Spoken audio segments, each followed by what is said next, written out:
something like Storm. But as you say, Storm might feel a little bit weird into the Chen.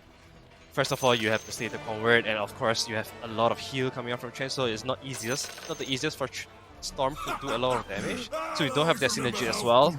So I struggle to see much synergy coming out from the Darius side. It feels like everyone is just playing for their own Dota kinda. And for Talon side, you can see a very, obvious synergy. You have Chen Gyro, you have QOP and Clockwork. Like, they play for each other, if you get what I mean. So, yeah, definitely synergy-wise, I would definitely favor Talon sides a bit more than Kukuys. Well, let's just hope that the Kukuys side have learned from game number 1 what to address appropriately versus their opponents. And with these beefy cores, sure, it feels like maybe they need a bit of time to build up those couple hard-hitting items. If we are going to get a phylactery on this Night Stalker to help with the early poke, we do have a world-class Mars, at least, which we all do have to give our respects to. Armel is a fantastic mid-Mars player. It does feel like he carries a lot of weight for what needs to happen in this game. Because he is almost like the only initiator, if you count Night Stalker out. My gratitude. You have to make sure that he has a pretty decent dagger timing, make good decisions after it.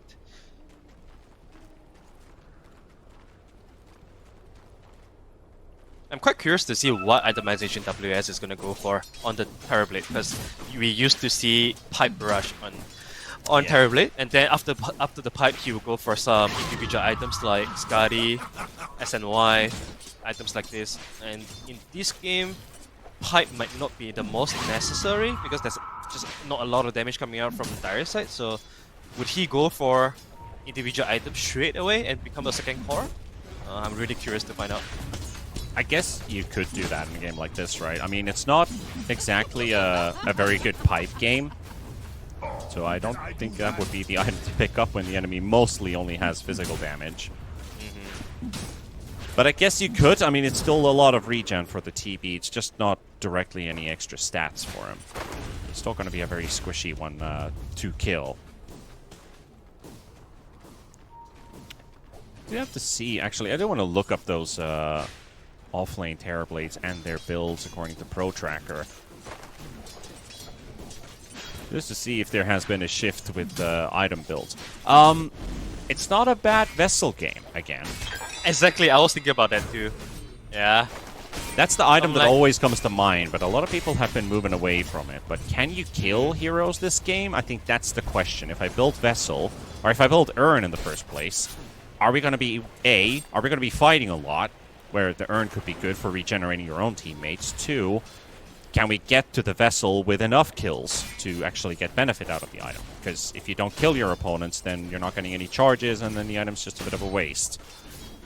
But it's not a bad Vessel game. Exactly. I'm thinking about the same questions as you asked you. I feel like with the help of Reflection, you're always going to have vision to press a Vessel on someone. And then you are able to do damage from a very long range as well without committing yourself. So doing that, you are able to use your Sunder pretty well, either on the enemy or on your teammates. And most importantly, I feel like if you look at Darius, your DK, Night Stalker, they don't really want to buy BKB so early. Because buying BKB early means that you have to let go of a lot of damage items. Yeah. So I think the Vessel is going to be quite useful for until maybe even minute 25. And for with these reasons, I feel like it does make sense for him to go for Vessel. But again, it's not the most common item to be picked up by TB. So it would be very cool if WS does go for it. Also, I'm seeing a couple Orchids here, at least in the last 2 days. A lot of offlane TBs have been picking up the Orchid around 12 minutes.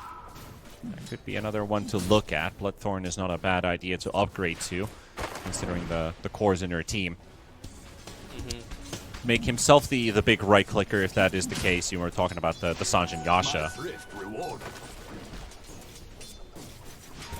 Could always pick up the good old Manta, but I do like SNY in a game like this where It's single target stuns almost, I mean mostly on the enemy side. Oh, Yowie is in trouble with the first Metamorph. And ain't that a good way to start the laning stage with the TV getting the first kill? Dota is just beautiful, isn't it? Like, a year ago you would never thought that Terrorblade is a viable offlane.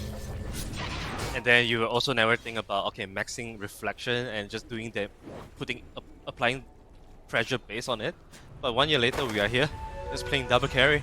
Just seeing Gyro and Terrorblade in the same lineup. And probably building that same item as well. Yeah. Going for like individual items. So it's like, kind of funny like how Dota has become. It's kind of like with not sure if you remember a Kyrgyzstani player called Kami or AKA Dream. He used to play carry position, but when he was moved into the off lane, he still continued to play his morphling from a 3 position, but built the same items as a carry morphling, and he was winning games with it. It just took a little bit longer for him to usually finish the Kanda than from a carry position, but it worked. Yeah, it definitely can work in certain scenarios. Oh, Mikado might have just revealed his ward with that misclick. It's gonna run out anyway. Unless Amir has a sentry right now. Yeah, I was looking at the courier, like, is he bringing in a sentry? But he was bringing in the boots, so... Alright, new he's PSA here, guys. Mid players out there, listen, you can buy ops, you can buy sentry. So, if you buy sentry yourself, get a reward that go belongs to you. So don't wait until you're supposed to do it. You can always do it yourself, and you reap the reward. Okay, it's not like you don't get any reward. You get the gold, you get the XP. So buy your own sentry, buy your own ops. You finally gave me a reason to press my air horn button on my soundboard. Mid players can buy wards. Like, wow. Yeah, because if Armeo did, he would have gotten the ops for free. Yeah. And think about it. Think about it. I talked with this with my, I don't remember which co-caster I was working with at that time, but if you're a mid player and you know where the enemy mid ops ward is, you buy the sentry, you deward it, and you get extra money towards your bottle, for example. True. Easy as that. It's very good. Easy steps, yes. You can also take the wisdom runes away from your supports. Be the true carry. Okay, I'm just throwing in some ideas that people are not going to like, so I apologize to all of you support players out there. But 2 early kills here for Talon. I won't say too early, we're 6 minutes into the laning stage, but 2k lead, 2 kills. Again, all 3 cores ahead, and WS is really pulling off ahead here. He's already got an 900 gold difference to his counterpart. Yeah, it's pretty crazy. Also, this is a fantastic Skadi game as well.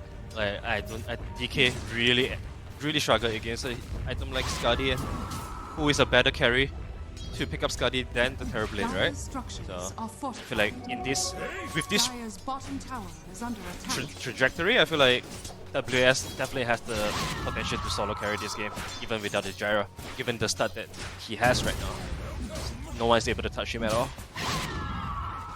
Thought Armel was going to make a play with that haste rune for a second there as he popped it, ran into the trees. Maybe he makes a fake rotation, but Clockwork has been sitting in between the Quap and the Mars for quite some time, just chilling next to the triangle, scouting if there's any potential wards. Maybe the Mars rotates bottom, then we can at least react and try to save this gyrocopter. He's kind of been stuck there for a while, and a very deep ward placed into the triangle too by the Clockwork. Looking at the mini map, so they'll have tabs on that triangle very early on. And Mikoto actually kills Jing. And there's the Night Stalker ulti for the first time. Mikoto on the run, 2 more seconds for the blink, but there is a deluge into a web into the Crippling Fear. So Armel will be able to take down the Queen of Pain. Now they're chasing Jokum. I think this Clockwork really doesn't have anywhere to go. Tries to TP out. And gets out. Oh my goodness. Oh, that was painful. They even used the TP from Jing as well, just to try to secure this kill and maybe get themselves some tower damage. Unfortunately, might not be able to do both. So, did that really good heads-up play. Did that Night Stalker Void came in a bit too early? Because yeah, now I'm afraid so. Mikoto just chasing Armel. The raindrops try to help him out, but it's not going to be enough to keep him alive. So Mikoto gets revenge right after respawning, but it does drop him down to 110 HP, so I would not be surprised if the Queen, just after that rotation, just takes the walk of shame straight back home.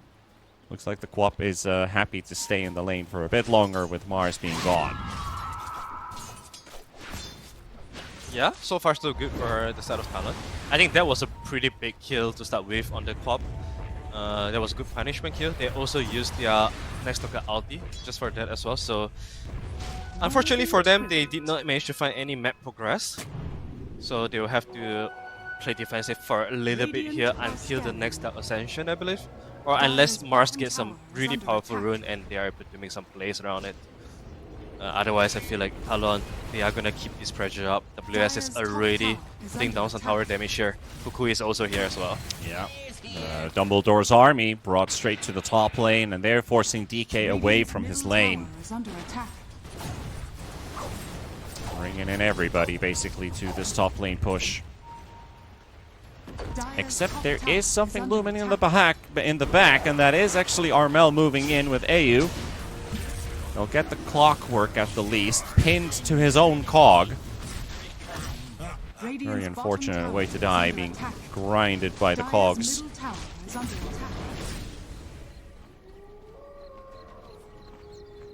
But they at least fend off the attackers, and they even keep that T1 tower up. I thought the tower was gonna fall when there's so many right-clickers around the area to take it down. Buys a bit of time for the DK to still have access to the lane.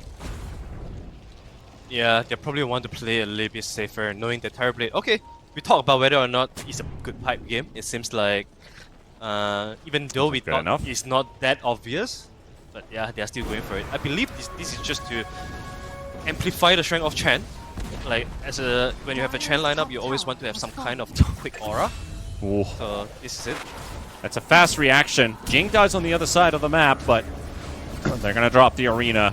Make sure that they're going to get the kill on to the Chen. And of course, he's always there to tip Kuku.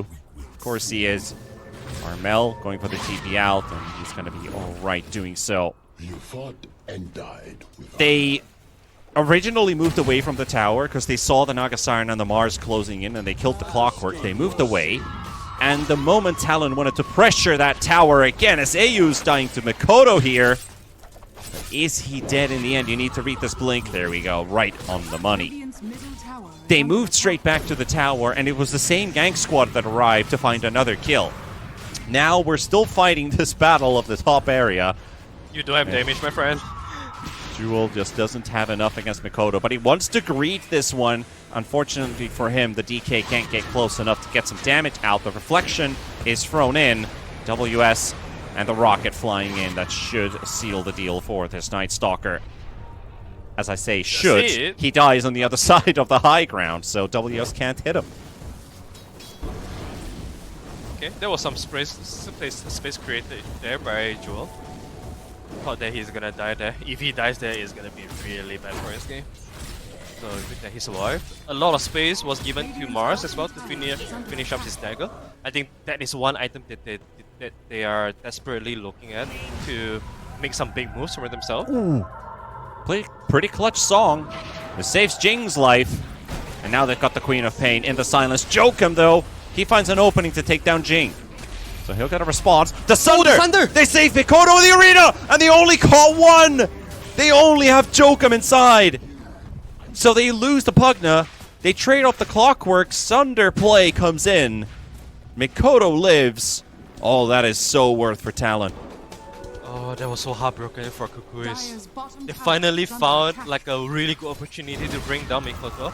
They are not gonna have a lot of that once Mikoto have more items. So, you know, you kind of need to grab every shot that you can get right now in the early game while you still can.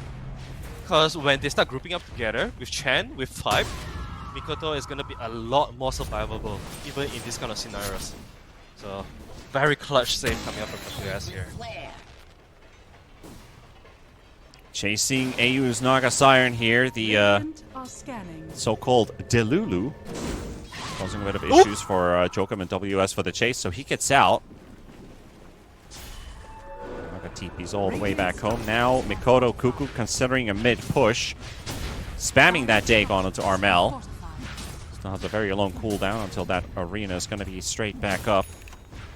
But they are ready to go in. Jewel, he just walks in on the Queen of Pain with all that movement speed.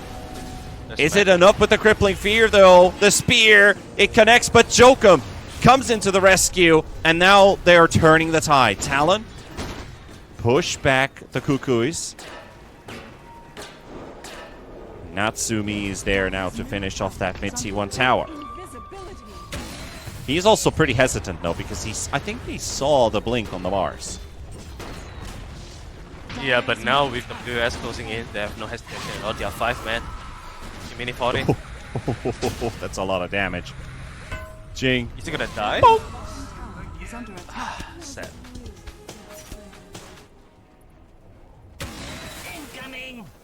The Chen army is looking pretty scary. Yeah, you got a couple seat shots, a Hadouken, War Stop. Pretty handy abilities there.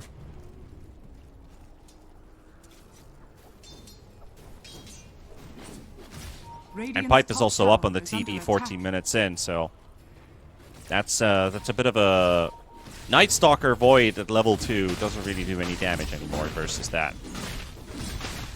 Yeah, I feel like this is where Talon, they probably just want to walk together and capture maps right now, knowing that they are just strong with the Chen aura, with Chen heal, plus Pipe. As long as they are together, they will be able to do whatever they want. Jewel pops a Stark Ascension, wanting to fight this Terror Blade, and he's bringing in the whole team for this one. But they're not doing enough. They're not doing quite enough onto WS, and he's got a Sunder available. He is not afraid to use. Good song from AU. Will buy time for everyone to get out. Almost left range to leave Jing vulnerable to a TP cancel. Mikoto with another jump, diving straight under, does get buffed up by the Pavis. With the Clockwork, they can continue going in, and he finds AU as well with another scream. Jewel. It's daytime. He is so slow, and Mikoto body blocking him as well. Oh, the humanity. But the damage, it's not quite enough unless Mikoto dies for tier 3 towers. Because he can. Because he can. Good morning, sir. No one's there to help him as well. Everyone has dished each other. They know that it's much better to just find something for themselves during this time. Jing, and they hope to get to distract enemy, and distraction he did too. Tried to get the T1 tower, but Talon just too fast with a rotation, instantly replying. However, Armel did get a T1 tower down in the mid lane. So even if Pugna dies trying to push the top T1, Mars was able to find one. He's still quite far away from his BKB, he only just has the Ogre Club finished. But I think he wants to use this Arcane for at least one arena use. Because I think we're getting to a point where there's not a whole lot of fights to happen for this Dire team until they really start needing another set of items. Yeah, exactly. I do think the same as well. So perhaps they want to look for some pickoffs, but thing is, Mars, you have all the disables and initiation, but do you have enough damage? And who can you bring for the extra bit of damage to finish someone off? I'm just thinking about that, right? You probably have to bring DK for it. So it's not the easiest kind of pickup that you can find because DK is at the top lane and nobody's around there except for the TB. Actually, Clockwork and Quap are also there. Maybe DK is gonna run into some trouble soon. Well, the Arcane pops now. The timer ran out, so wondering if they want to use it for something. Now they're TPing it towards the top lane. Yowie is in trouble. The DK needs some backup. Here we go. The arena is placed down by Armel, but there's also the Chen heal used at the same time. Yowie inside the arena helping him out, but Mikoto's just not taking any damage. And they're focusing on Kuku, but they can't get him out, and they're losing 3. And maybe even 4 as well with a hook shot used, and Jewel is trying to run away from the gyrocopter, but Armel's gone no way out of this one. And losing this fight, Arthur, I feel like we're looking at the beginning of the end pretty much. Yeah, it's pretty crazy that after all sets of spells are thrown, look at the HP on Talon's side. they are not even dropping below 50%. So I think Talon did really understand the strength of their draft right now and the timings that they have, together with the Chen, together with the pipe. And again, we were thinking about if this is really a good pipe game, and you said that maybe you buy it for the passives, you know, the magic resist passive, the HP regen passives, and perhaps it's just good enough reason for you to justify the pipe purchase. But so far, we have seen this pipe just giving a lot of barriers to the heroes of Talon, and there's almost no hope for Dire side to fight at all. If you look at this pipe, you'll be like, do I really want to jump in and press Arena? Are we gonna have any sort of damage? Unfortunately, no. I think maybe the combination of the pipe just reducing that minimal magic damage that the Dire side is dealing, take that away completely, and then add in the Chen heal, and suddenly you're invincible. I also want to just give a quick comment on the itemization of the two supports from Talon. It's a Mag Rush coming from Chen, and there's a Solar Crest coming out from Cobra. So no fancy items needed, you just need to buy the right items for the right lineup, even though they look boring, but mega effective. And this is one of the things that top teams really do and spend a lot of time talking about, is how do you combine items together? How do you combine timing together? And I think Talon is giving us a very good example of it right now. Yeah, I mean, boring Dota will still get you the W's. And I don't think you need to take any extra chances, especially when it comes to a qualifier. This team is known for, I mean, Talon is known for tryharding. They have also known to be very consistent in qualifiers as well. It's very rarely that we don't see Talon make it to top 3 at the end of the qualifier, and most of the time they make it through. So it seems like they do take qualifier very seriously, and we can definitely see it from this game. So far, very textbook plays coming out from them, taking very minimum risks as well. Basically, you don't see them making crazy plays at all.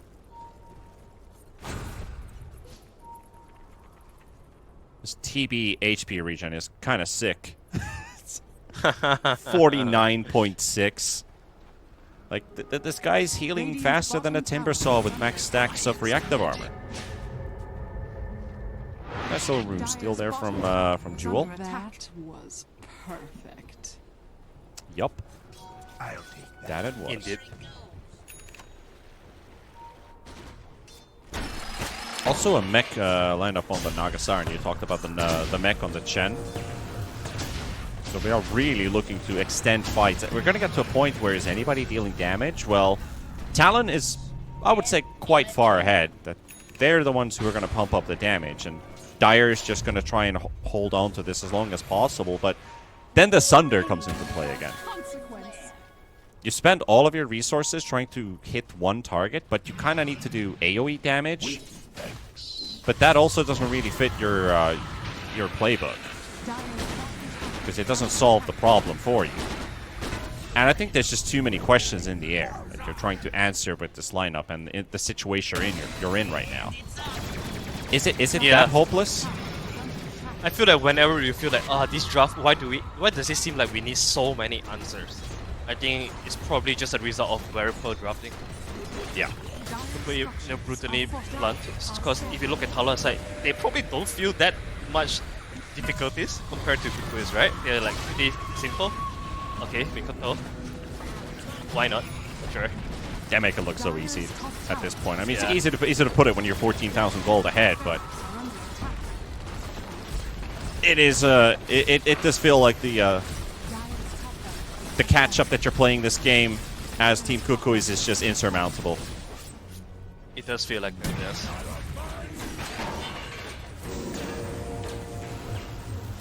Okay, they are poking a little bit. Realize that, okay, we just don't have enough damage right now to fight. So we kind of have to just keep dragging until that one point where we feel like, okay, we might have some items to do damage right now, and let's go for a try. It's just that, is Talon going to give them any time to do that though? I'm afraid not. And mind you, Talon are putting so much pressure without Aegis. So just imagine they finally go and think to themselves and be like, okay guys, let's take the Aegis. At that point, how are you going to kill anybody? Armel does have that BKB, but he won't get the chance to use it in this fight by the looks of it. He does get some healing from Jing, and with that BKB stands his ground for long enough, but they still need to get the damage in. Team Kukuys will lose Armel, they'll lose Jing, the Sunder is used, Yoe is taken down, and with the 4th and now the 5th, that is also time to call it a day. That means that Talon will be marching on to the next round into the semi-finals. And Team Kukuys, well, at least they'll have a bit of a rest and continue back tomorrow. We'll just have to find an opponent for them.